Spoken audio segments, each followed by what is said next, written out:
Bom, gente, então a gente vai. Bom dia. A gente vai retomar o nosso estudo do texto do Gampopa.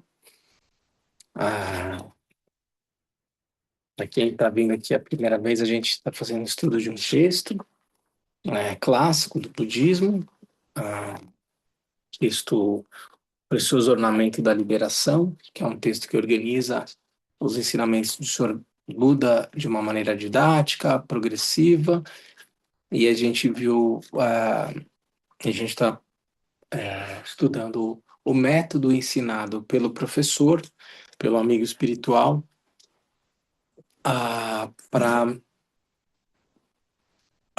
superar as experiências de sofrimento que caracterizam o samsara, o ciclo de renascimentos. Existem nesse método existem quatro antídotos contra quatro formas de apego. Então, o apego a essa vida, o antídoto é a meditação sobre a impermanência e morte. A gente já viu isso ao longo dos meses passados. O antídoto contra o apego às experiências dessa vida, aos prazeres dessa vida, a meditação sobre a insatisfatoriedade do samsara, o sofrimento do samsara, e a meditação sobre a lei de causalidade, né? A gente vai ver isso provavelmente a partir da semana que vem, a meditação sobre a causalidade, né? A lei de causalidade. Mas hoje a gente ainda vai esgotar o tema do sofrimento do samsara. Semana passada a gente viu, então, quando a gente falou da perspectiva da cosmologia budista, ela é apresentada, né, por meio daquela roda que está ali naquele quadro atrás, que é a roda do samsara. Então, esse ciclo de renascimento, ele é marcado por diferentes formas de existência, diferentes possibilidades de existir, né? Dependendo daquilo que se cultiva com a mente, causas e condições reunidas produzem uma determinada experiência de realidade, uma experiência de realidade infernal. A gente falou sobre os oito infernos quentes, os oito infernos frios, infernos vizinhos, infernos efêmeros.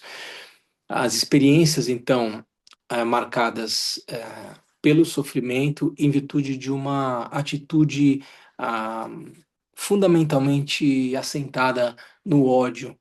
Isso gera esse tipo de renascimento, esse tipo de experiência de realidade. A avareza gera a experiência de realidade como um preta, um espírito faminto. A gente falou sobre o tempo de duração de vida nessas condições de existência, que é bastante extenso. Numericamente, muitos seres experimentam esse tipo de realidade. Aí depois a gente viu o sofrimento dos animais, as experiências de sofrimento dos animais marcados eh, por uma atitude, digamos, a causa, principalmente de uma experiência de realidade como um animal, é uma atitude bastante primitiva, pouco complexa. O texto fala em ignorância, mas não só uma ignorância cognitiva, mas uma maneira muito instintiva de lidar com as experiências de realidade, numa dinâmica de sobrevivência e de simples perpetuação da espécie, então uma lógica de procriação e, e, ah, e de sobrevivência, de se alimentar e não ser alimentado. Ontem eu fui no parêntese, né? Porque tem que abrir uns pop-ups aqui. Ontem meu filho não gosta muito de ir no cinema, não sei como é o teu, Sabrina, mas ontem ele me deu uma lição. Assim, eu pedi desculpa para ele, porque meu filho não gosta de ir no cinema. A minha esposa me falou: o que que eu fiz? Eu sou uma pessoa que adoro o cinema e o Fernando não gosta de ir no cinema, né? A gente passou o dia assim, né? Vamos no cinema, ele não quero ir, não quero ir, não quero ir. Aí, num determinado momento, ele começou a abrir a guarda e falou: tá, eu vou sim, não sei o quê. A gente, beleza, vamos trazer essa experiência para ele de cinema e tal, é importante. É um filme que chama. é, cara de um focinho do outro. É um filme da Pixar com a Disney. A Tati estava dizendo, não, a minha esposa, né? É um filme que acho que ele vai gostar, porque essas duas empresas que fizeram aquele Divertidamente 2, que é um filme interessante, que fala das emoções e tal, não deve ser um filme bom, vamos lá ver. Bom, ele é um filme que vai misturar algumas coisas de, é, sei lá, ciência moderna e tal. Então, ah, numa ideia de uma jovem adolescente poder adotar uma postura ativista em defesa do meio ambiente, tem uma possibilidade de uma experiência em que a mente dessa menina vai para dentro de um boneco. Por uma questão de neurociência, eles conseguem fazer a mente dela se transferir para o boneco, que é um castor. E o castor vai construir uma represa. O castor precisa construir uma represa porque essa represa produz um lago e isso traz de volta a natureza. Mas tem um tal de um prefeito lá que quer destruir aquela área e construir um viaduto em cima. Esse é o enredo da história. Bom, obviamente o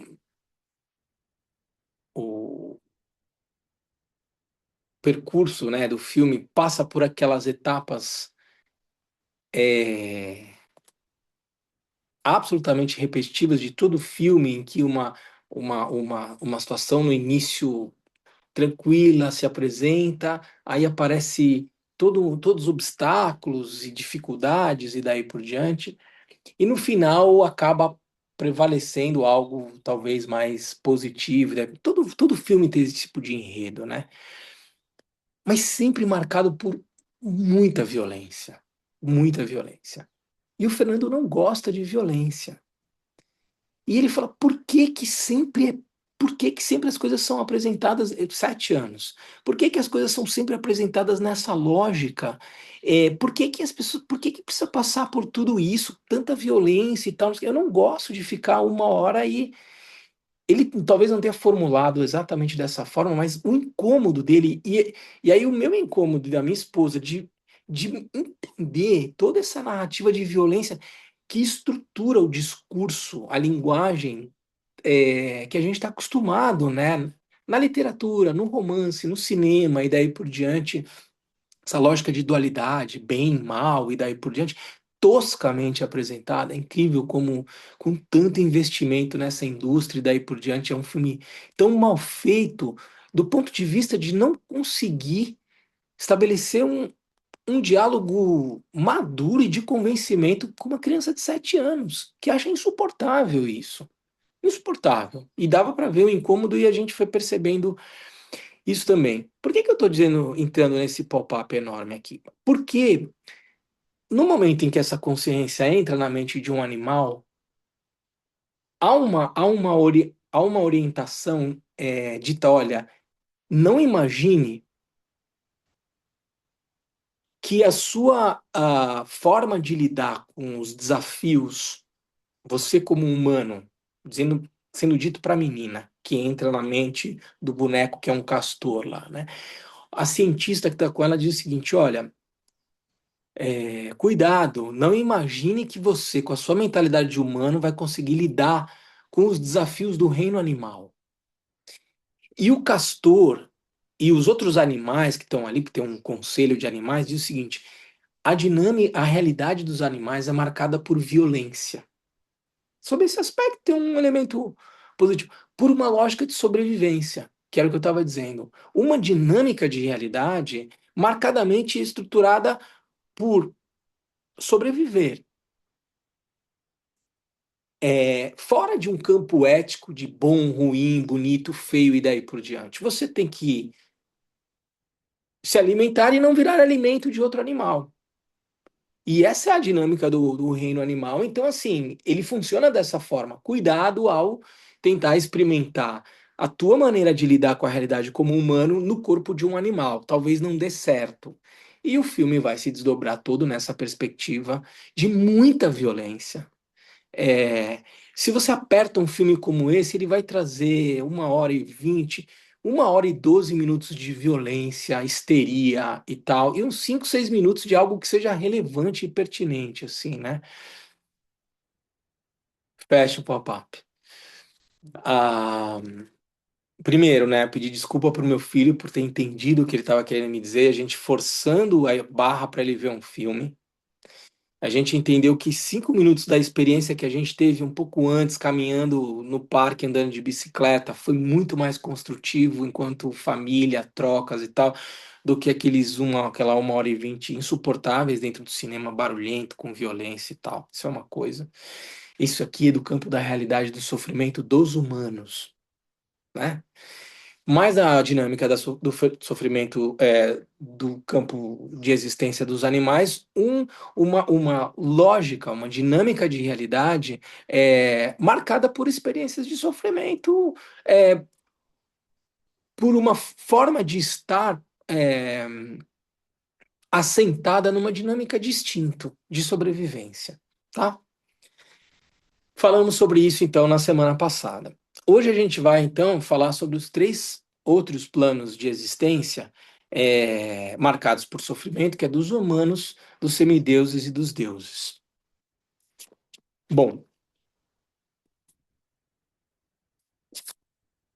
o que o texto do Gampopa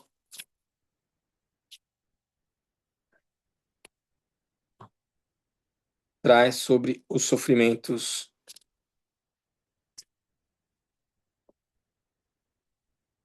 dos humanos? E aqui tem várias coisas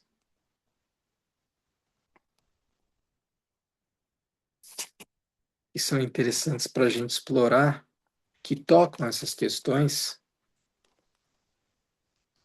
do sofrimento, mas de algumas outras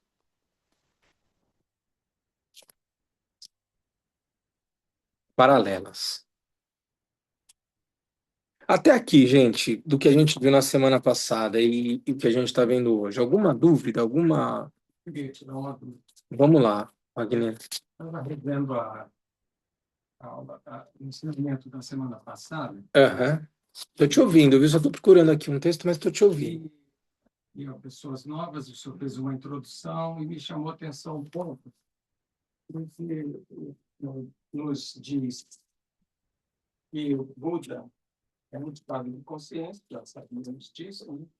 É um estado de consciência, mas a minha dúvida é, por que nos referimos também a Buda como o senhor Buda, como se fosse uma entidade, um ser, que é um estado de consciência? Essa é a minha dúvida.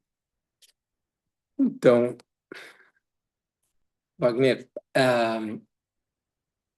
porque é dito que esse estado de consciência ele se apresenta de três formas distintas. Ele se apresenta de uma maneira quase que intangível, ou deixa eu só voltar um pouco. Ele se apresenta de três formas distintas, a gente se refere isso a três corpos. Uma é muito intangível, difícil de compreender intelectualmente, que é o Dharmakaya. Quando a gente fala em Dharmakaya, a gente está falando de um estado de consciência absolutamente insubstancial, no entanto, dotado de uma capacidade de conhecer, de uma lucidez. Portanto, esse estado de consciência insubstancial, portanto lúcido, a ele se refere o nome de Dharmakaya. Sambhogakaya é uma maneira mais sutil por meio do qual se expressa, se manifesta um estado de consciência onisciente, livre de engano e daí por diante, ah, como, por exemplo, ah, Tara, Chirenzi, os aspectos, as características dessa mente plenamente desperta, e fundamentalmente descrita como sendo compaixão e sabedoria, podem ganhar uma expressão manifesta, como, por exemplo, Tara, Cherenzi e daí por diante. E a terceira forma de manifestação de uma mente plenamente desperta é o Nirmanakaya. é uma forma com que um ser ainda muito confuso é capaz de entrar em contato por meio das suas faculdades sensoriais, a visão, a audição e daí por diante. Então, é possível ver essa mente plenamente desperta na forma de Siddhartha, ouvir Siddhartha e daí por diante. Portanto, essa mente, esse estado de consciência parece que é algo transitório, por isso que é delicado a gente falar em estado de consciência, porque ele digamos, é um estado primordial, digamos assim. Ele não é um nada, ele é dinâmico.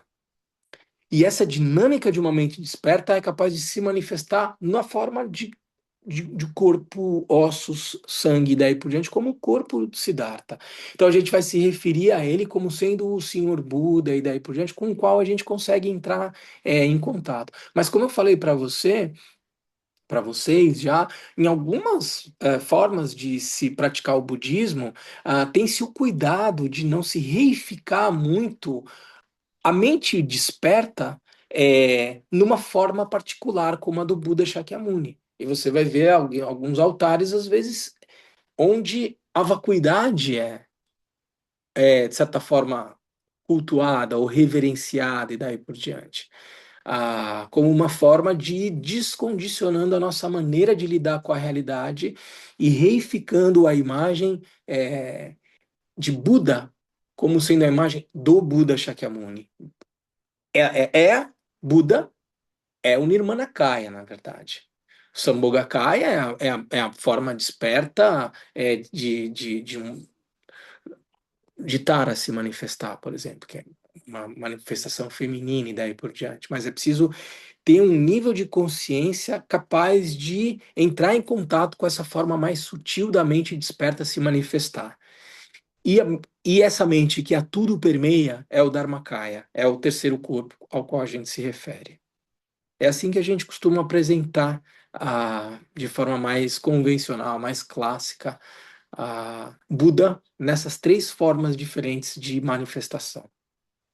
Tá bom? Não, só sobre isso ainda.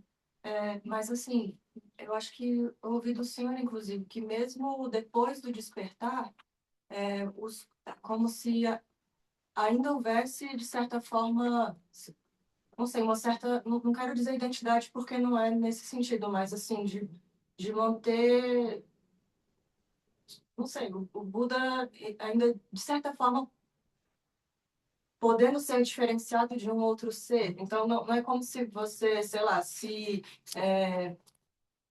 dissolvesse num vazio, né? Não Exato. tivesse mais nenhum tipo de... Então, assim, é aqui que começa a tocar as coisas que eu falei. A gente vai falar de sofrimento, a gente vai falar de outras coisas também. E é em cima do que vocês estão esbarrando aí, tocando e tal. E que eu acho que é um tema extremamente interessante e rico para se explorar, né? Não, quando se alcança o estado de Buda, não se desaparece completamente. Lembra que a gente já falou que mente é insubstancialidade, vacuidade, mas ela ainda, a natureza da mente, como um atributo dela, ela é dinâmica. Ela, ela é dinâmica, ela não é algo estático. Então veja, se alcança o estado de Buda, acabou. E sob essa perspectiva é simplesmente lucidez, capacidade de conhecer e tal, mas não há mais um corpo, não há mais. Virou. O que que é então, né? A gente vai dizer que mente é vacuidade, mas ao mesmo tempo capacidade de conhecer e ela possui uma certa dinâmica. Portanto, esse fluxo de consciência, e é isso que, quando a gente está falando em formas de renascimento, nós estamos falando de processo, gente. A gente não está falando de algo com uma existência inerente em si. E esse processo, que ganha forma de humano, de animal, de ser infernal e daí por diante, Esse processo contínuo, ele é marcado, veja, processo associa dinâmica, movimento, algo que se move, ok? Essa mente, ela não é algo estático, congelado, ela possui uma dinâmica. Essa dinâmica, esse, esse, esse movimento marcado por um aspecto de ódio gera experiências de renascimento em reinos infernais. Esse contínuo, esse fluxo de pensamentos, emoções, hábitos, tendências e daí por diante, ele ganha a expressão manifesta de um humano. Há uma dinâmica, sim, intrínseca à natureza da mente, entende? Ela não é um nada. Ela se move. Ela se move por ódio, por raiva, por desejo, por orgulho e daí por diante e tal. Qual é a expressão dessa dinâmica da sua maneira mais pura? Que eu já falei para vocês várias vezes. O que faz com que um Siddhartha, depois que alcança o estado de Buda, o que faz com que ele continue se movendo enquanto Nirmanakaya, a expressão manifesta? Amor, bondade e compaixão. Por isso que eu costumo sempre dizer, a natureza última da dinâmica da realidade é a compaixão. Tudo que se move porque há uma dinâmica da realidade. Um animal se move numa perspectiva ignorante, numa lógica de sobrevivência. E ele continua renascendo como animal. O Buda, portanto, quando alcança o estado de Buda, ele simplesmente não desaparece. No momento em que ele alcança o estado de Buda, é a Bodhicitta última se manifestando. Ele se move, ele continua, de certa forma, ativo, esse contínuo mental, que não é a mente do Buda Shakyamuni, diferente de tudo. Não, há uma dinâmica de realidade que expressa na sua forma pura a plena compaixão. Ela é onisciente e absolutamente, de forma absolutamente compassiva. Então, entende que o Buda ele não vai se desaparecer, ele vai continuamente se mover numa lógica de compaixão. Essa é a natureza última da dinâmica da realidade. Entende? Então, assim, ah, o Buda não some. Esse fluxo, esse processo absolutamente purificado, essa dinâmica pura, ela se manifesta como Dharmakaya, Sambhogakaya, Nirmanakaya, simples. E nós estamos aqui ainda estudando os ensinamentos do príncipe Siddhartha, do Buda Shakyamuni. De certa forma, há uma dinâmica se manifestando simbolicamente na imagem do Buda, se constrói uma estátua de Buda.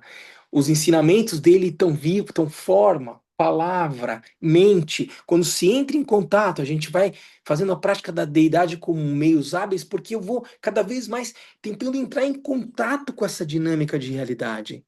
Me dissociando de uma dinâmica de realidade marcada por desejo grosseiro e me aproximando daquilo que é a expressão pura da mente desperta como o Chirenzi. Eu me visualizo como Chirenzi. Olha os meios hábeis do budismo vajrayana. Eu vou usar corpo, palavra e mente para ir me dissociando desse fluxo mental marcado por desejo e me aproximando disso que se expressa numa forma sutil como um Sambhogakaya, Chirenzi, e de certa forma, ainda numa lógica de dualidade, me identificando com o Chirenzi. Então, eu me visualizo como Chirenzi. Eu expresso o mantra de Chirenzi. Eu aproximo aquilo que é a dinâmica mental de Chirenzi, como sendo o Sambhogakaya expressando compaixão na sua forma última. Até o momento, na prática da divindade, que eu dissolvo essa visualização. Eu dissolvo e o que permanece quando eu dissolvo? Simplesmente a lucidez, a capacidade de conhecer de forma absolutamente pura. E é com esses meios hábeis que eu vou, de certa forma, descondicionando uma maneira grosseira de experimentar a realidade como um humano e, de certa forma, por meio da prática da deidade, por meio da expressão manifesta da compaixão como Tirenzi, e reconhecendo um pouco, não que é uma dualidade, mas a minha própria natureza. Portanto, reconhecendo uma qualidade da mente absolutamente incondicionada, lúcida e compassiva. É a mesma mente do Buda Shakyamuni, é um outro processo. A natureza da mente é a mesma, mas é um outro fluxo. Então tem o Buda Shakyamuni, o Buda Amitabha, o Buda, existem tantos Budas quantas dinâmicas de realidade se manifestam naquilo que a gente chama de Dharmadhatu, que é o domínio dos fenômenos. Entende? Tem um Buda em potencial na formiga, no ser infernal e daí por diante. O processo, ele já é Buda, mas ele não sabe. Porque ele se identifica com o eu que quer sobreviver, ou uma pessoa com um nome, com uma forma, e daí por diante. E a ideia é um processo de descondicionamento de hábitos e tendências, desse bololô processo, hábitos, tendências, pensamentos, que vai se dissolvendo até. E esse, E continua dinâmico, porque não desaparece a dinâmica da realidade. Só que essa dinâmica vai ser plenamente compassiva. Buda. Buda. Onisciência, amor, bondade e compaixão ilimitado, absolutamente incondicionado. Quando a gente vai se aprofundar no reconhecimento da natureza da mente, é isso que a gente vai entrar em contato. Vacuidade, ao mesmo tempo dinâmica. Lembra? A gente já falou assim, dinâmica que para alguns é, por exemplo, eu sempre trago essa referência e a gente vai falar sobre isso aqui. A dinâmica, aquilo que move o meu contínuo mental como humano é o quê? É o desejo. Então esse fluxo mental, ele vai se colar a uma estrutura física, ele vai se associar a uma estrutura física por conta de uma dinâmica de desejo. E isso vai gerando renascimentos como humanos. Patrul Rinpoche falando sobre o renascimento como humano.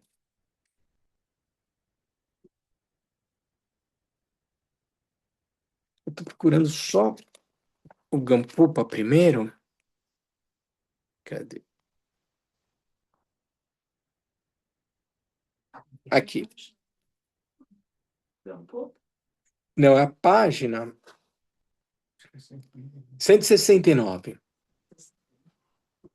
Quando ele está falando do sofrimento dos humanos, ele fala o primeiro tipo de sofrimento é o sofrimento do nascimento. Ele vai dizer o seguinte: o nascimento é o ponto de partida de todos os outros sofrimentos.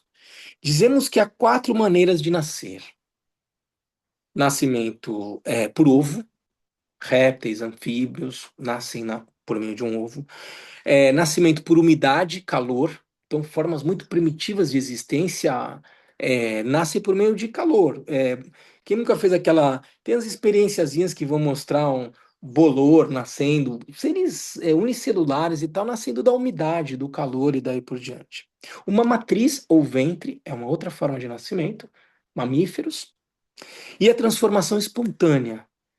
Alguém perguntou na semana passada, um ser que renasce nos infernos ou em planos divinos. Ah, não, foi alguém que me pediu ensinamento ao longo da semana. Ele não vai nascer de uma matriz e daí por diante. É um nascimento espontâneo.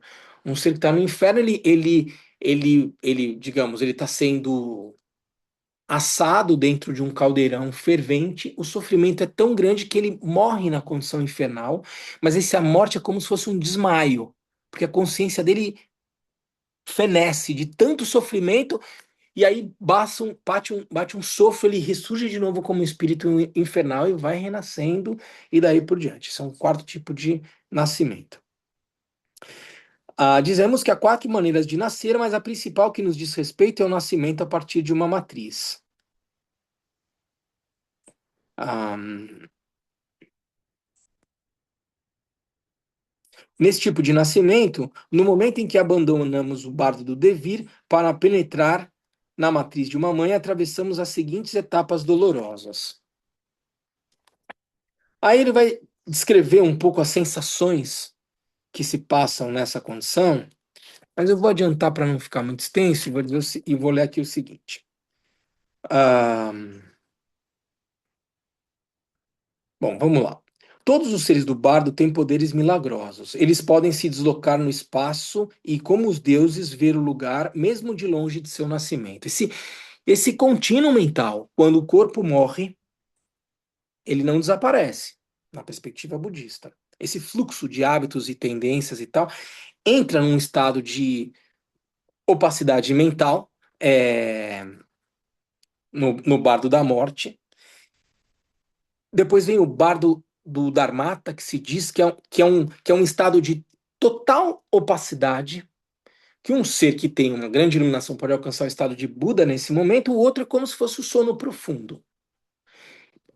Aparentemente não há nenhuma atividade acontecendo, mas ainda há consciência subjacente. Passo seguinte é o bardo do devir, é o momento em que esse estado de consciência ele começa de novo a recuperar hábitos e tendências posteriores e daí por diante. Nesse momento, essa consciência, esse fluxo mental, ele, como ele está dizendo aqui, ele tem poderes divinos. Então, assim, esse fluxo mental, se nesse momento essa consciência resgata uma memória de uma vida passada, ou uma ideia, e daí por diante, ele imediatamente vai experimentar aquela situação. Né? Por isso que ele fala aqui, eles podem se deslocar no espaço e, como deuses, ver o lugar mesmo de longe de seu nascimento. Por causa de seu karma, 4 fenômenos enganadores impõem-se à sua percepção: um vento violento, uma chuva torrencial, um céu nublado ou o assustador ruído de uma multidão. É o que esse fluxo mental vai experimentar antes do próximo nascimento. Do mesmo modo, segundo seu karma positivo ou negativo, uma das seguintes 10 imagens, todas igualmente ilusórias, irão se impor a eles. Terão a impressão de entrar em um palácio, de trepar no alto de uma casa de vários andares, de subir em um trono, de entrar em uma cabana de palha, de deslizar em uma casa de folhas, de abrir passagem entre folhagens, de enfiar-se em uma floresta, de insinuar-se em um buraco na parede ou de penetrar as hastes da palha. São as sensações que esse contínuo mental, por meio de palavras, ele está expressando o que pode parecer essa sensação para uma consciência que vai renascer. Nós estamos no bardo entre um nascimento e outro. Aí ele vai descrever o nascimento como humano. Quando uma dessas impressões se impõe, eles veem de longe seus futuros pais que estão se unindo e dirigem-se a eles. Uma consciência que vai renascer como humano, entre um renascimento e o outro, ela vai ver, ela percebe por uma questão kármica e daí por diante, ela percebe os pais em união sexual. Se tiverem conquistado muitos méritos e forem destinados a um renascimento superior, eles veem o palácio, o alto da casa ou o trono. Ele está descrevendo essas sensações. Se possuírem aliás, aqui eu não estou descrevendo só o renascimento como humano, aqui ele está colocando todas as formas de renascimento possíveis. Se possuírem um mérito médio e forem prometidos a um renascimento médio, eles veem a cabana de palha, a casa de folhas, a folhagem ou a floresta. Quando aqueles que não têm nenhum mérito e terão um renascimento inferior, verão o buraco na parede ou as hastes de palha. Cada um precipita-se então para o lugar que lhe corresponde. Aqueles que serão do sexo masculino sentem um apego para sua futura mãe e aversão pelo pai. Acho que vocês já ouviram coisas semelhantes na psicologia ocidental. Aqueles que serão do sexo feminino irão se apegar ao pai, detestando a mãe. Tomados por esse duplo sentimento de atração e repulsa, a consciência do bardo mistura-se aos elementos impuros do pai e da mãe. Estou dando toda essa voz para falar. Aqui ele está falando da consciência do bardo. Esse fluxo mental, a palavra em tibetano é bardo shepa. Shepa, esse conceito de consciência, quando a gente associa Namche, um estado de consciência que não conhece a realidade tal como ela é, e Yeshe como sendo a consciência primordial. Bardo Shepa é uma consciência sutil que se move, que se manifesta entre um renascimento e outro. Essa Bardo Shepa, ela vai se associar ao que ela chama de elementos impuros do pai e da mãe. O que o Patrulha Rinpoche vai dizer? Os seres humanos do continente de Jambu, que são os seres humanos, Jambudvipa, nascem de uma matriz. A consciência do ser no bardo, essa consciência, nesse estado de intermediário entre o renascimento e o outro, na condição de Gandharva. E aí eu fui atrás. Como assim? Gandharva não é um deus músico? Qual é a referência de Gandharva aqui? Gandharva, a tradição de Gandharva pode ser essa, de um ser divino, musical, ou, quando se refere a Gandharva aqui, o Patrulha Rinpoche, se refere a princípio intermediário, continuidade de consciência em busca de renascimento. Então você se refere a Gandharva como sendo essa consciência do bardo. Bardo e Shepa. Esse estado de consciência, esse fluxo mental que eu vinha falando para vocês, que é dinâmico e tal, entre um renascimento e outro, se movendo numa dinâmica de desejo, no caso dos humanos. Então veja, os seres humanos do continente de Jambu nascem de uma matriz, vão nascer de um útero. A consciência do ser no bardo, que na condição de Gandharva, de princípio intermediário, continuidade de consciência, penetra no esperma paterno, unindo-se ao sangue materno e passa pela experiência dolorosa dos estados embrionários. É assim que vai acontecer para um humano o renascimento como humano. Esse Bardo Shepa, essa consciência sutil, essa dinâmica de realidade a qual a gente ficou falando tanto aqui no início desse ensinamento. Portanto, não é que há ou nada, há um fluxo mental que experimenta formas de renascimento, dependendo da qualidade mais ou menos confusa dessa dinâmica, disso que se move, desse contínuo mental ao qual a gente se refere, que não é uma alma, que não é um espírito. Isso é um diferencial do budismo. O budismo, a essência do budismo é anatma, não é atma. Não há um grande atma. Portanto, o budismo não é teísta. Na perspectiva do budismo, não há um Deus criador. A essência última da realidade não é um Deus que a tudo permeia. Isso é o que diferencia o budismo do hinduísmo. O budismo trabalha numa perspectiva de anatma. Portanto, esse contínuo mental não é um espírito, não é uma alma. Ele não é algo com uma existência inerente em si. Ele é processo dinâmico de realidade, de uma forma mais ou menos grosseira, marcada por raiva, inveja, ignorância, desejo, competição ou orgulho, que vai fazer com que esse processo dinâmico experimente formas de realidade diferentes, infernais, como pretas, como animais, humanos, semideuses ou deuses. Quando esse contínuo se move numa lógica desejante, esse o que o atrai, o que o magnetiza? A experiência de união sexual entre o pai e a mãe. E isso vai estruturar um renascimento, fundamentalmente um renascimento como um ser humano, porque esse contínuo mental é como se fosse, como se esse contínuo mental ele se grudasse em algo viscoso e ele vai se conectar ao esperma e ao sangue materno e essa consciência ela vai se conectar a essa experiência mais grosseira de um humano. É nesse momento em que essa consciência passa, entre aspas, a habitar, não numa lógica de um espírito, não numa lógica de uma alma, passa a, entre aspas, por isso que eu estou dizendo, habitar um corpo humano e a promover uma experiência de realidade como a de um humano com a qual a gente está familiarizado. Esse processo marca a primeira experiência de sofrimento de um humano, o sofrimento do nascimento.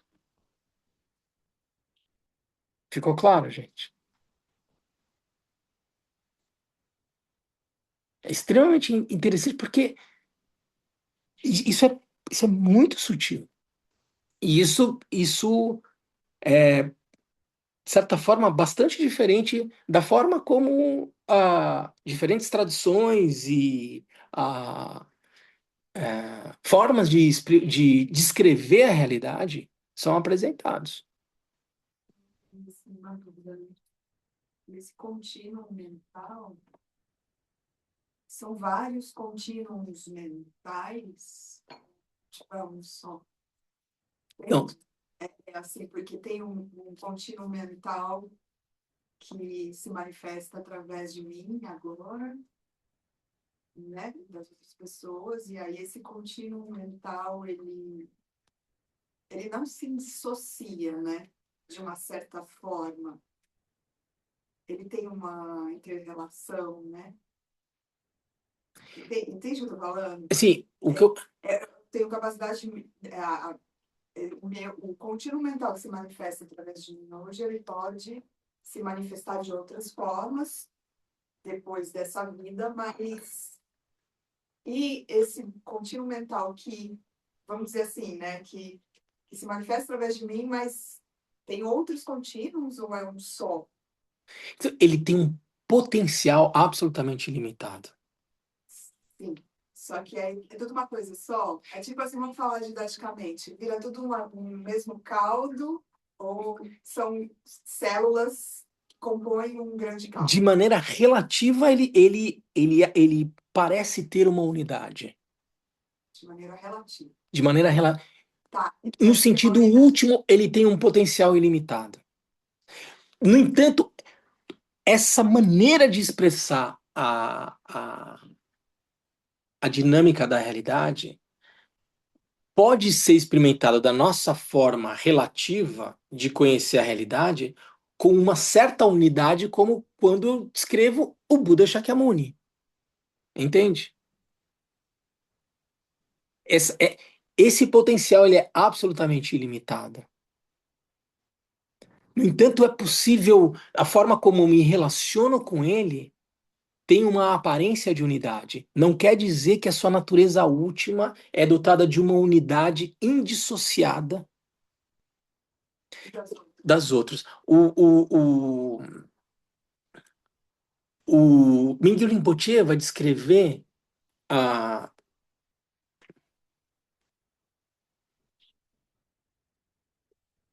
Olha essa tigela aqui. Dentro dessa tigela tem espaço. Esse espaço ele é indiferenciado desse espaço. Espaço, espaço. Mas, de um ponto de vista relativo, espaço e esse espaço. Entende? A natureza é indissociada. A forma como esse espaço, que é dinâmico, é capaz de se manifestar é absolutamente ilimitada. No entanto, do ponto de vista relativo, eu posso descrever o espaço que há dentro desse pote, o espaço que existe dentro de um copo e daí por diante.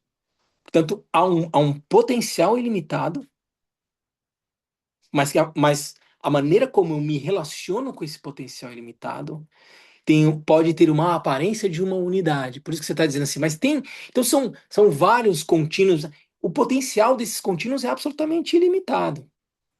De uma certa forma, no entanto, ele vai se expressando dependendo do que ele está associado, a formas de experiência de realidade marcados por uma certa, entre aspas, unidade. Tá, Sabrina aí, tô eu aqui, tem uma formiga ali e daí por diante. Mas quando eu vou olhar para essa formiga no microscópio, para esse corpo e daí por diante, não há algo que exista, que possua uma existência inerente. Não há uma unidade em si. O que há são hábitos e tendências associados a uma dada forma, nome e daí por diante, que faz com que se experimente uma dada realidade. Do ponto de vista discursivo, mental, da capacidade de compreensão, talvez seja até aí que a gente consiga ir. Talvez na medida em que a gente alcance um estado de consciência mais expandido, a forma de descrever isso que parece ser contraditório, dual e daí por diante, ganha uma outra possibilidade, entendeu? Tudo bem? Esses são temas, sim, são as perguntas do milhão no budismo. Pelo menos para mim, sempre foi assim, como sair dessas, entendeu? Vale. Aqui nós estamos no capítulo do sofrimento dos seres humanos, e o primeiro deles, o nascimento é sofrimento. E nós vimos pela perspectiva do ser que vai nascer e da perspectiva do ser que vai dar à luz. Há um sofrimento aí, me parece, envolvido. Nós temos algum ensinamento no budismo que olha por essa perspectiva também?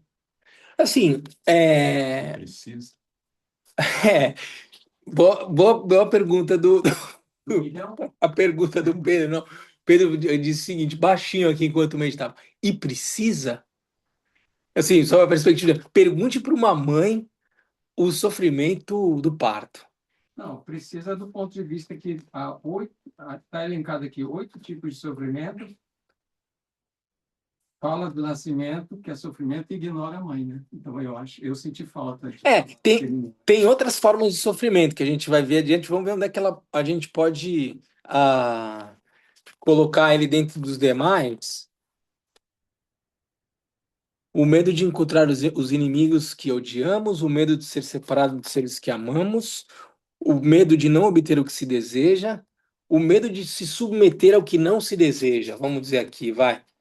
Tem um serzinho com seus quantos quilinhos ali, uns 4 quilos e tal, saindo de um buraquinho apertado e daí por diante.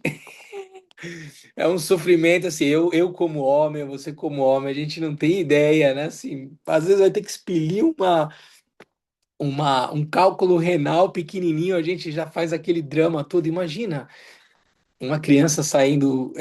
Eu sei o que é o cálculo renal. Eu sei.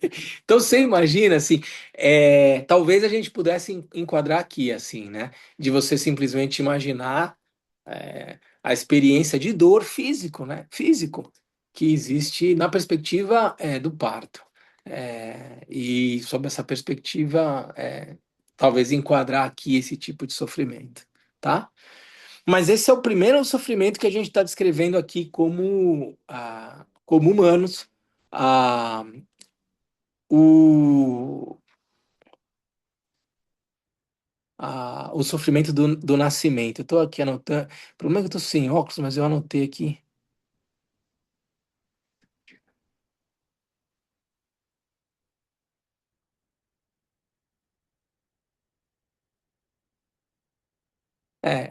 Aqui eu fiz algumas anotações mais para ir descrevendo esse Bardo Shepa, né?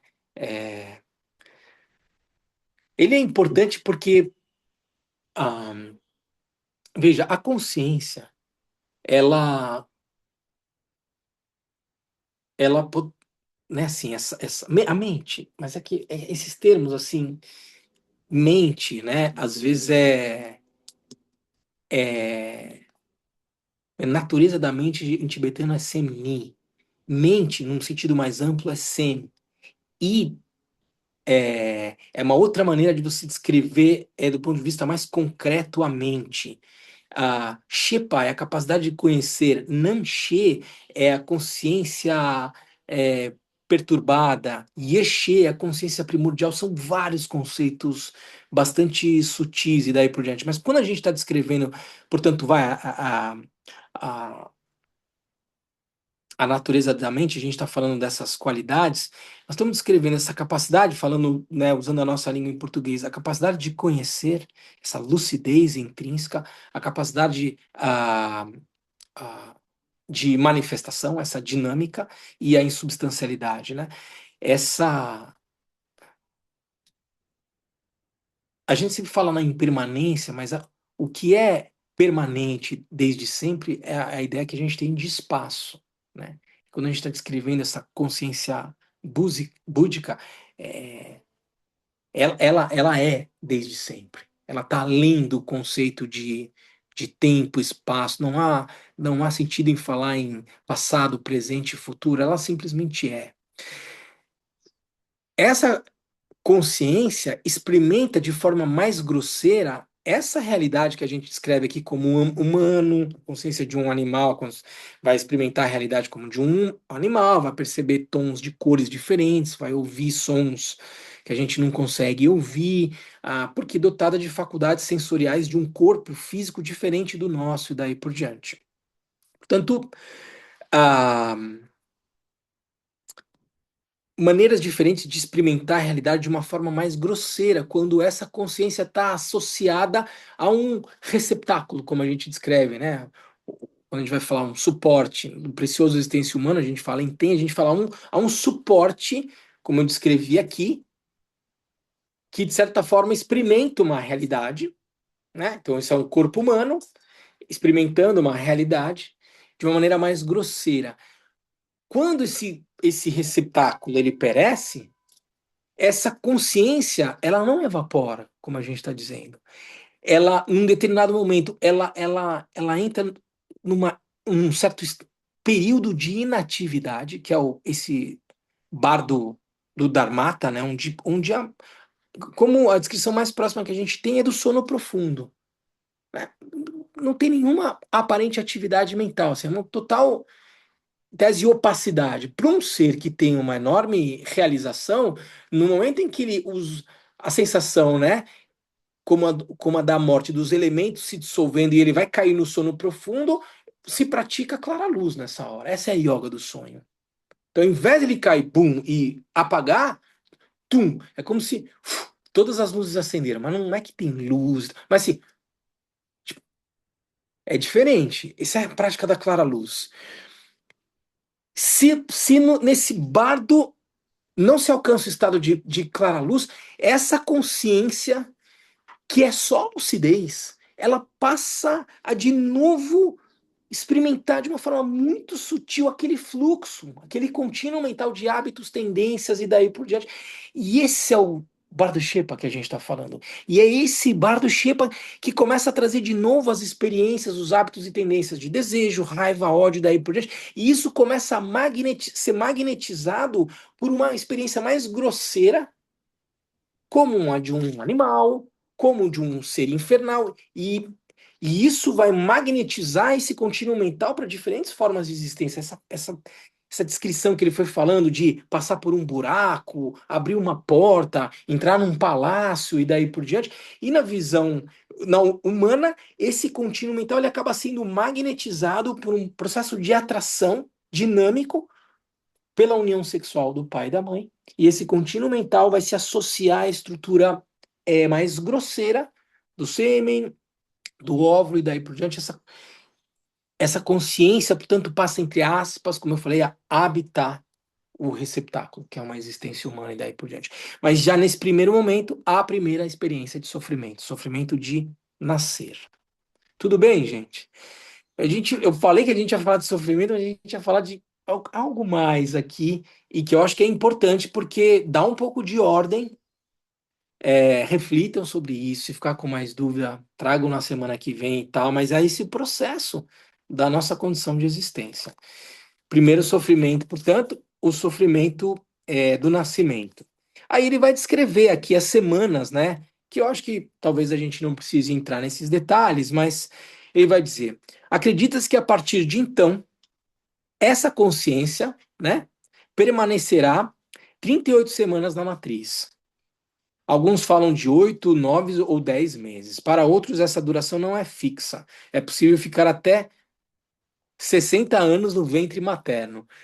Não vale fazer pergunta agora, gente, porque eu não tenho explicação para isso. Não sei como isso é possível, mas Gampopa está dizendo, deve ser verdade, né? Com certeza é, mas a gente eu não sei como descrever isso.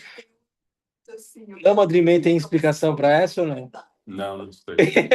Porque o Lama Madrimê sempre tem uma explicação. A gente pergunta para os universitários, para o Lama Madrimê. Porque assim, né, aí também a mesma perguntinha que vem, assim, desse nível, é onde é que ficam esses contínuos mentais? Onde é que eles estão agora? De quais você está falando? Os que ainda não estão no Nirvanakaya. Eles não estão, assim, por exemplo, um ser que ainda... A pessoa que morreu ontem, ele tá...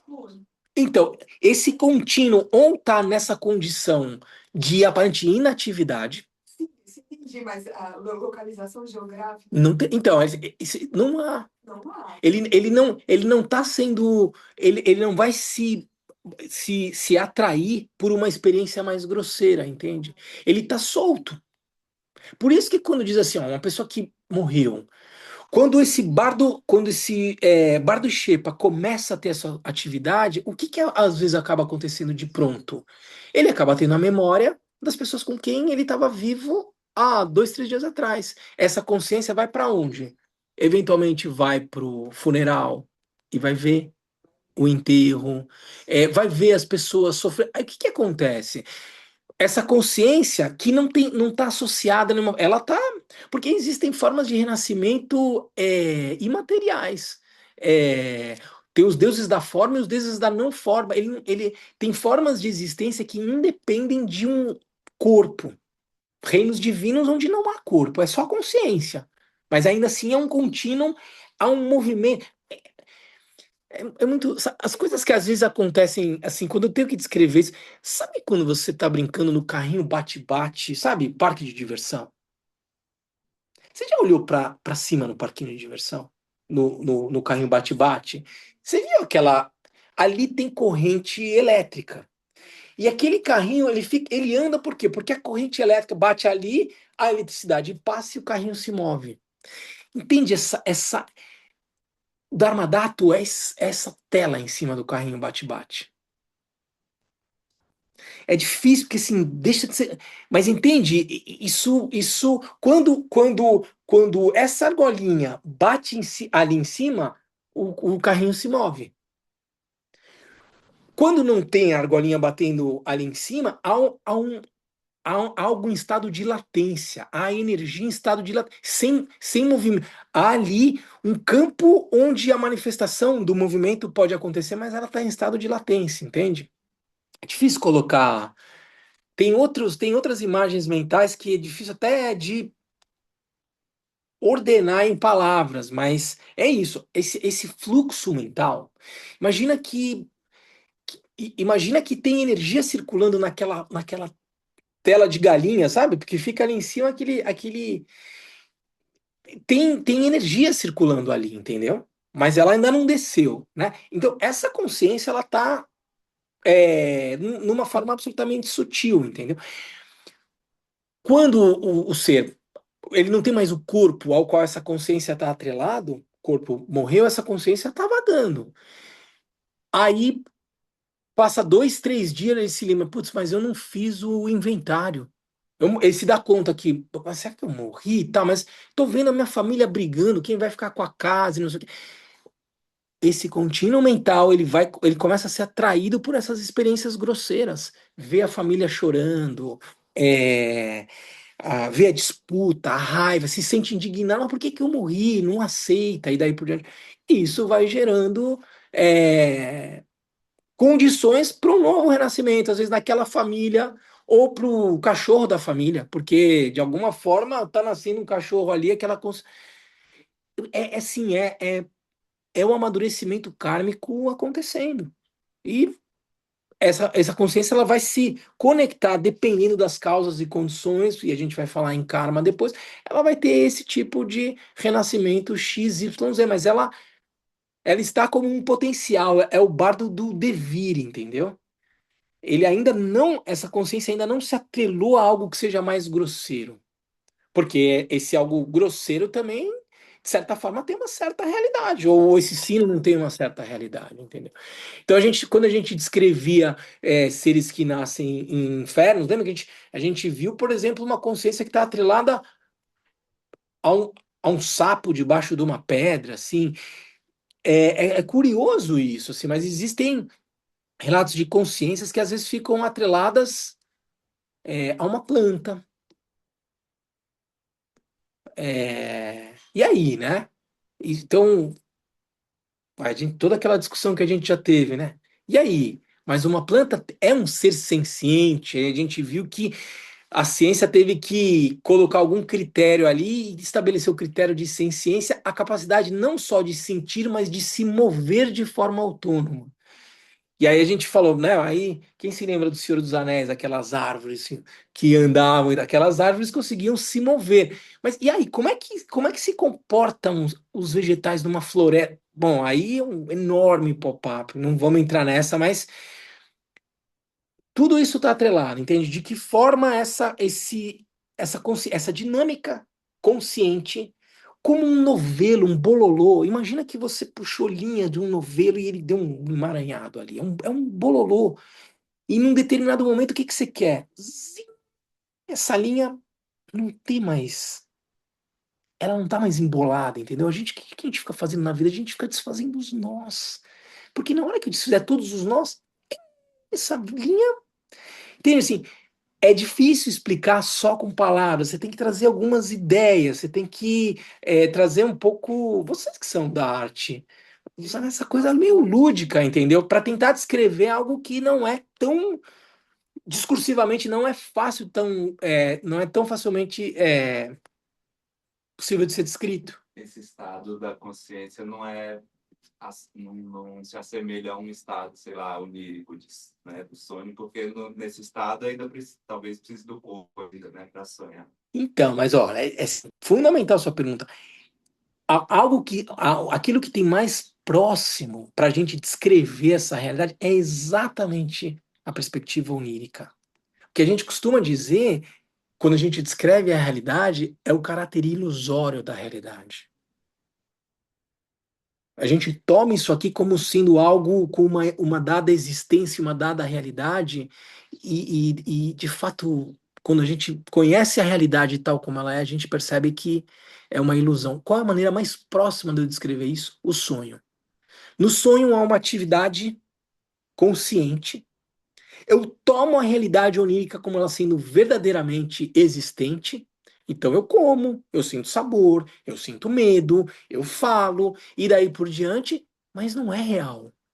Quando eu acordo, eu percebo, não, era só um sonho. Por que que a gente fala no budismo e tal, no despertar? É o, é o despertar no estado vigil. É estar aqui na realidade e perceber que a gente está como se a gente estivesse sonhando. Eu imagino que isso tem uma realidade diferente da realidade do sonho. Essa é a ilusão que a gente quer superar. E isso foi o que o Buda conheceu por meio da sua prática e passou a ensinar a descrever a realidade tal como ela é. Por isso que a gente costuma dizer que essa é uma realidade delusória. Eu tomo essa realidade por aquilo que ela não é. Como se eu estivesse sonhando agora. E acordar, despertar na meditação é sair desse estado onírico vigil. Essa é a ideia. Eu imaginei esse fluxo mental passando por um estado ou por uma dimensão, outra que dava para fazer uma associação com a do sonho. Mas o que a nossa consciência faz, ela é isso. A gente está numa dimensão agora que parece ser muito diferente, porque eu toco no Pedro e tal, não sei o quê. E eu imagino que essa realidade é diferente da dimensão onírica. Mas não há essa dualidade, entende? É que a forma como eu experimento a realidade quando eu estou acordado, ela é muito grosseira, assim, né? Eu toco nesse sino. Só que quando eu estou sonhando, toco nas coisas também. Só que é sonho. E não tem uma coisa que é diferente da outra. É só uma ilusão de imaginar. Porque é tão fascinante essa experiência de realidade. Eu estou tão atrelado, eu estou tão condicionado, eu estou tão fixado nessa realidade, que eu falo, essa é o real. O sonho é só fantasia. E o Buda vai dizer, não, Sonho. é uma coisa só. Como eu faço, então? Como? Como é que a gente vai? Primeiro a gente vai na yoga do sonho, como eu falei, quando você vai dormir, você quer estar lúcido no sonho. Porque, veja, eu posso estar sonhando e perceber, ah, mas isso aqui é um sonho. Você já aconteceu isso com você? Percebe que tem lucidez capaz de enxergar a ilusão do sonho no sonho. O que a gente quer fazer no budismo? É eu estar aqui na realidade e perceber.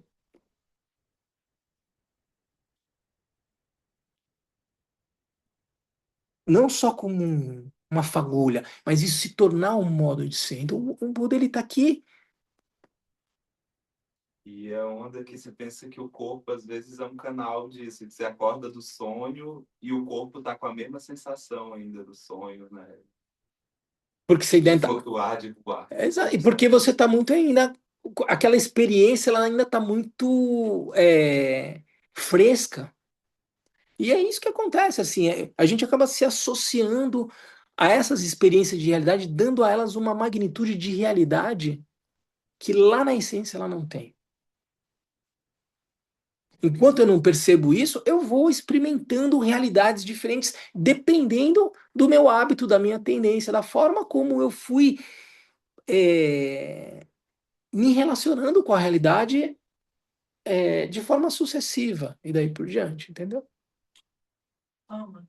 Aí esses sentimentos, se a gente, na hora do renascimento, a gente está tão impregnado desse sentimento, como se fosse um gancho, que a gente engancha e aí nasce como animal ou como É isso, é isso, é isso.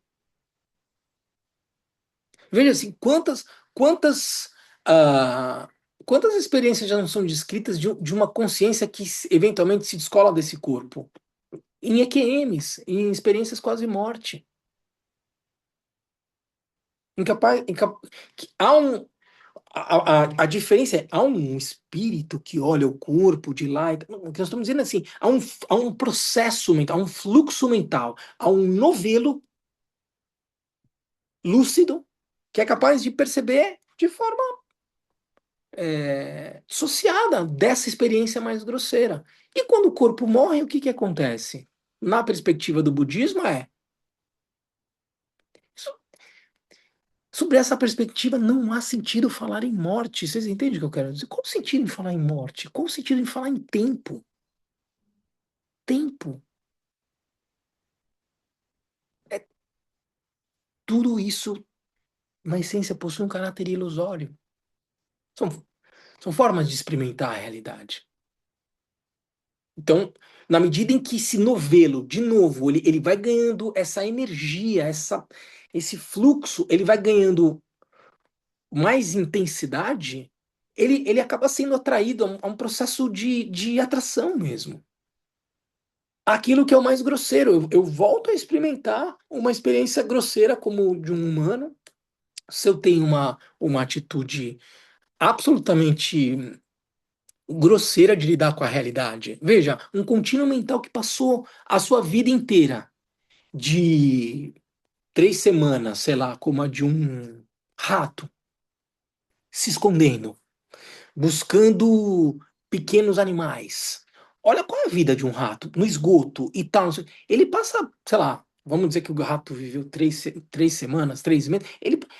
Tudo aquilo é o que move aquele corpo, entendeu? Essa dinâmica de sobrevivência, uma lógica de sobreviver, entendeu? Quando esse rato morre, consciência fica praticamente inativa até o momento em que ela começa, essa energia começa de novo a ganhar dinâmica, energia, intensidade, daí por diante. O que são os hábitos e tendências que esse rato cultivou nas 3 semanas que ele viveu? Sobrevivência. Comendo, renasce como rato de novo. E é difícil sair dessa lógica de renascimento, entende? Porque é uma lógica de sobrevivência. É difícil parar de renascer como humano numa dinâmica de realidade que é absolutamente estruturada numa lógica que apela aos meus sentidos mais instintivos, qual seja o desejo, desejo sexual, desejo de ser, desejo de ter. A lógica capitalista ela é totalmente estruturada numa dinâmica de desejo. E eu vou renascendo como humano, em condições mais ou menos favoráveis. Porque esse hábito e tendência vai moldando a forma de ser. Ficou claro, gente? Vou passar então rápido por esses sofrimentos humanos. Sofrimento de nascer, então ele descreve aqui toda a experiência desse ser que, né, dessa consciência atrelada a um embrião, que vai experimentar o calor, o aperto de dentro do útero, a condição difícil que deve ser de um bebê. O pessoal põe a mão e fala assim, ai, que gracinha, ele tá chutando e tal, não sei o quê. Imaginou? Para a mãe, Wagner, não estamos esquecendo da mãe. A gente já olhou para uma criança estar lá dentro do útero, assim, que sensação de. Veja, ó, não é que está começando algo do zero. Tem uma consciência que já viveu espaço, movimento na vida, entendeu? E de repente está confinada dentro de um útero. Sofrimento de nascer, sofrimento da velhice. Então, né, aí nasce. Aí o bebê nasceu e tal, não sei o quê. Aí a gente passa por todo o processo de envelhecimento, né? No momento em que a gente é o ser lançado para a morte, né? Que a filosofia faz. A gente nasce para morrer já. É só uma questão de impermanência, de mudança desse corpo. Esse corpo vai desenvolvendo, vai ganhando, vai desabrochando e daí por diante. Depois começa, como uma flor, a murchar, a diminuir. E a gente se identifica com a melhor versão da nossa vida, né? Os meus 20 anos, a época, né? Cabelo, vitalidade. Esse sou eu, né?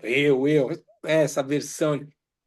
A dificuldade de lidar com o caráter transitório da realidade, da impermanência, é, a perda de relevância, né? Isso é uma coisa, né? Assim, um pai, uma mãe que tiveram protagonismo numa família começam a perder. Assim, o que mais as pessoas de idade querem é atenção, é escuta, é cuidado, mas ela já não tem mais esse protagonismo. Que facada viva, assim, né? Numa pessoa que envelhece. Sofrimento da velhice, sofrimento da morte. Então, sofrimento da doença, quando a gente adoece, dor e sofrimento, não preciso descrever, o sofrimento da morte. O processo de morrer não é algo simples. Aquele que conhece a realidade como ela é, ele não teme a morte, mas precisa ter esse estado de consciência para não sofrer a morte. No geral, a experiência de morte gera muito sofrimento, antecipação, medo, dor física e daí por diante. Quinto tipo de medo como humano, encontrar os inimigos que odiamos. Alguém já ouviu falar a respeito disso? Encontrar uma pessoa que a gente não gosta. Isso gera sofrimento. Uma pessoa que maltrata, que ah, ah, enseja a vingança, briga, discussão, isso gera sofrimento. O medo de ser separado daquilo que amamos, isso gera sofrimento. O medo de não obter o que se deseja, a gente quer algo e não alcança, isso gera sofrimento. E o medo de se submeter ao que não se deseja. Tem que trabalhar, bater ponto, seguir aquela rotina, obedecer o chefe, enfim, enxergar a finitude da nossa saúde, daí por diante. Várias formas de sofrimento que descrevem a nossa condição como humano. Por que é importante falar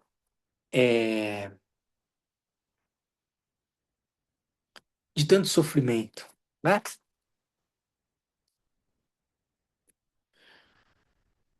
Porque entrar em contato com esse nível de sofrimento dá conta, assim, nos faz lembrar de que tem algo errado, de que nós não estamos vivendo a plenitude da nossa existência. Portanto, não é um culto a, ao pessimismo, à dor e daí por diante. Tem uma função instrumental, como eu falei para vocês no início desse capítulo, falar sobre todo sofrimento, entrar em contato, pensar sobre esse sofrimento. Qual é? Nós estamos falando que esse é o antídoto contra o apego às experiências do samsara. 4 antídotos contra 4 formas de apego. É o método ensinado pelo professor. O antídoto contra o apego a essa vida, a meditação sobre a impermanência. o antídoto contra o apego às experiências dessa vida, a meditação analítica, a reflexão sobre o sofrimento do samsara. Portanto, nós não estamos na condição final, gente. Tem lição de casa para fazer. E há a lógica de causalidade, que é o que a gente vai ver na semana que vem. É por isso que a gente está falando tanto em sofrimento aqui. Essa meditação sobre o sofrimento do samsara é, portanto, o fundamento de todas as qualidades da via. É ela que desencadeia o interesse pelo Dharma, que dá fé na causalidade kármica, que faz renunciar a essa vida e que gera o amor e a compaixão pelos seres. O Bhagavan, ele mesmo começava cada ensinamento por essas palavras: ó monges, essa vida é sofrimento. Ele mostrava com isso a necessidade de reconhecer essa verdade. Meditemos até que nós a tenhamos completamente integrada. É por essa razão que a gente fala em sofrimento. Tá bom? Semana que vem a gente vai falar rápido sobre o sofrimento dos semideuses e dos deuses e já entrar em seguida na segunda forma de superar os apegos aos prazeres do samsara, que é a meditação sobre a causalidade, a lei de causalidade, a lei de causa e efeito do samsara. Tá bom? Tudo bem, gente? Então, essa meditação é a gente fazer meditação analítica mesmo, né? Meditação sentada, pensando nesses sofrimentos. Exatamente. A gente tem uma visão, né, sobre Exatamente.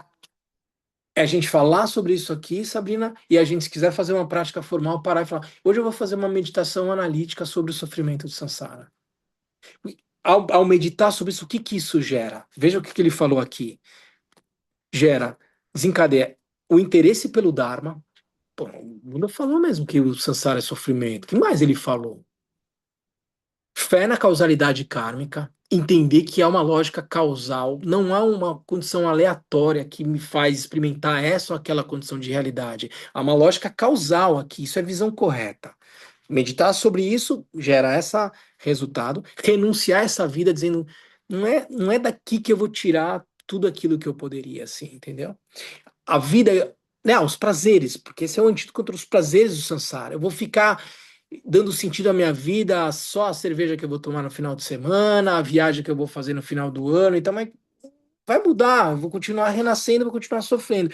E o terceiro gera amor e compaixão pelos seres. Você percebe o seu sofrimento e de outros seres. Então, quando você sentar para meditar analiticamente, refletir sobre isso, veja se essas 4 coisas acontecem: interesse pelo Dharma, fé na causalidade kármica, uma aspiração pela renúncia a essa vida e se gera amor, bondade e compaixão por si e pelos seres. Autocompaixão e compaixão pelos seres.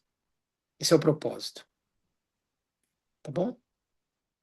Tudo bem, gente? Pessoal em casa, tudo bem?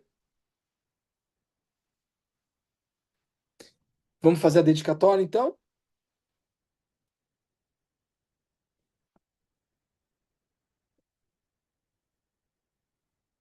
Graças a essa virtude, tendo realizado rapidamente o Mahamudra, possa eu conduzir a esse estado todos os seres sem exceção. Pela graça do Buda que obteve os 3 corpos, pela graça da imutável verdade do Dharma em si, pela graça da infalível aspiração da Sangha, possa essa súplica de dedicatória realizar-se tal como ela é.